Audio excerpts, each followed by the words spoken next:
ಎಲ್ಲರಿಗೂ ನಮಸ್ಕಾರ ರೀ. ನಾವಿವತ್ತು ಮಾಡಾಕತ್ತಿರೋ ರೆಸಿಪಿ ಹುಗ್ಗಿ ಮಾಡಕ್ಕೆ ಬೇಕಾಗಿರೋ ಸಾಮಗ್ರಿಗಳು: ಹುಗ್ಗಿ ಗೋಧಿ, ಬೆಲ್ಲ, ಒಣ ಶುಂಠಿ, ಯಾಲಕ್ಕಿ, 1-5 ಉತ್ತತ್ತಿ, ಸ್ವಲ್ಪ ಕೊಬ್ಬರಿ, ಗೋಡಂಬಿ, ಬಾದಾಮಿ ಮತ್ತು ಬಡೆ ಸೊಪ್ಪು ರೀ. ಇದನ್ನು 2-3 ಬರೆ ಚೆಂದಂಗೆ ತೊಳೆದು ಒಂದಿನ ನೀರಾಗ ಹಾಕಿ ನೆನೆಯಾಕೆ ಬಿಡ್ಬೇಕ್ರಿ. ಮರುದಿನ ಮುಂಜಾನೆದ್ದು ನೆನೆದ ಮ್ಯಾಗ ತೊಗೋಬೇಕ್ರಿ. 1 ಗ್ಲಾಸ್ ಹುಗ್ಗಿ ಗೋಧಿಗೆ 2 ಗ್ಲಾಸ್ನಷ್ಟು ಬೆಲ್ಲ ಹಾಕ್ಬೇಕ್ರಿ. ರಾತ್ರಿ ನೆನೆಸಿದ್ದು ಹುಗ್ಗಿ ಅದನ್ನು ಕುದಿಸ್ಕೊಂಡಿವ್ರಿ. ಈಗ ಅದಕ್ಕೆಲ್ಲ ದಿನಸ ಹಾಕ್ಕೊಂಡು ಕುದಿಸಾಕಿಡುದ್ರಿ. ಮತ್ತು ನೋಡ್ರಿ, ಎಲ್ಲ ದಿನಸ ಹಾಕಿ ಈಗ ಹುಗ್ಗಿ ಕುದಿಯಾಕೆ ಇಟ್ಟಿವ್ರಿ. ಎಲ್ಲ ಕುದ್ಮ್ಯಾಗ ಹಿಂಗತೆ ಕಾಣುತ್ತೆ ನೋಡ್ರಿ.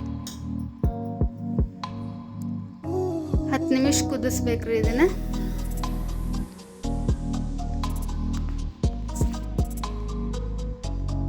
ನೋಡ್ರಿ, ಹುಗ್ಗಿ ರೆಡಿ ಆಗೈತಿ. ನೀವು ಮನ್ಯಾಗ ಟ್ರೈ ಮಾಡ್ರಿ, ಕಮೆಂಟ್ನಾಗ ತಿಳಿಸ್ರಿ ಹೆಂಗಿತ್ತಂತಂದು. ನೋಡ್ರಿ, ಹಿಂಗತೆ ಈ ಬತ್ತಿ ಪಟ್ಟ ಬಡಿಬೇಕ್ರಿ. ನೋಡ್ರಿ, ಈ ಹುಗ್ಗ್ಯಾಗ ಹಾಲು ತುಪ್ಪ ಹಾಕೊಂಡು ತಿನ್ಬೋದ್ರಿ. ನಮ್ಮ ಕಡೆ ಲಾಸ್ಟ್ ಶ್ರಾವಣ ಸೋಮವಾರದಾಗ ಈ ಥರ ಮಾಡ್ತಾರ್ರಿ.